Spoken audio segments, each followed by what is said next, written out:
एक राजा ने अपने 3 मंत्रियों को बुलाया और कहा, ये 3 बैग आपको मैं दे रहा हूँ और पूरे साम्राज्य के सबसे उत्कृष्ट फल चुन के लाओ। पहला मंत्री गया, अलग अलग पेड़ों पे चढ़ चढ़ के चुन चुन के सबसे अच्छे क्वालिटी के फल चुन के लाए। दूसरा मंत्री गए और बोले कि अच्छा बुरा राजा क्या देखेंगे, जो नीचे पड़े हुए हैं उसी को उठा लो। तो उसमें कुछ अच्छे थे, कुछ सड़े हुए थे, दोनों को मिश्रण करके ले चले।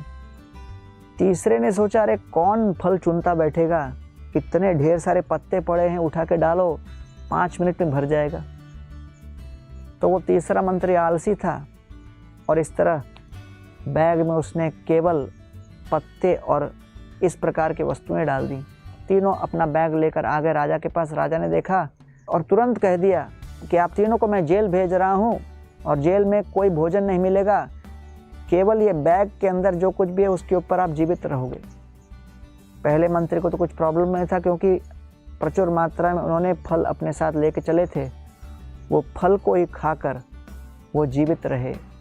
दूसरा मंत्री अपने साथ जो फल लेके गए उसमें कुछ अच्छे थे, कुछ बुरे थे, कुछ समय तक अच्छे फल से संतुष्ट थे, फिर अपने ही चुने हुए सड़े हुए फल उनको खाना पड़ा और फिर पश्चाताप करने लगे, हाय अगर मैं उचित प्रकार काम किया होता तो अच्छा होता।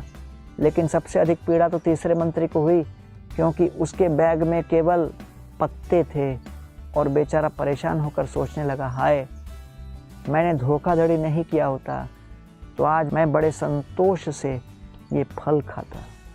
तोमार सेवाय दुख होए यत से तो परम सुख, सेवा सुख दुख परम संपद नाशाय अविद्या दुख।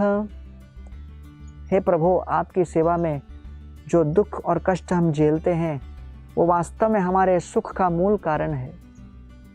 आइए हम किसी प्रकार की सेवा में आनाकानी न करें, धोखाधड़ी न करें। समझें कि चाहे सेवा में कितना ही कष्ट क्यों न हो, लेकिन ठीक प्रकार से सेवा करते रहेंगे तो इसका फल बड़ा मीठा होगा और संतोषजनक होगा।